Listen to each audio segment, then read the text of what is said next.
Welcome to Penrose Learning, where we make understanding easy. You begin by preparing what you already have: a verified email, a microphone, and a browser or app that supports audio. Next, decide whether you want a live voice chat by sending a join link or asynchronous voice messages as attachments.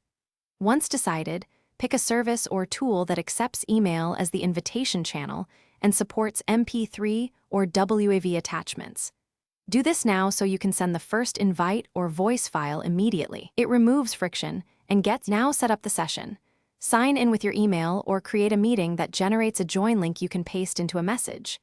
Grant microphone permissions in the browser or app and run a quick test recording to confirm levels and clarity.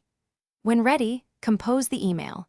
Include the join link, scheduled time, brief instructions, and any fallback steps, or attach a short MP3 with context if opting for asynchronous voice messaging. Make sure recipients know how to join and what to expect. Finish by joining the call at the scheduled time or asking recipients to click the emailed link. If you send an attachment, confirm they downloaded it and responded. During the chat, speak clearly, watch input meters, and use push-to-talk if background noise is an issue. Once done, end the session and share any follow-up files via email.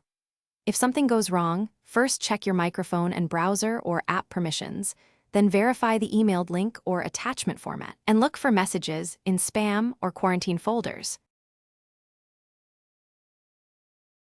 Thanks for watching. If this was helpful, leave a like and consider subscribing. See you next time.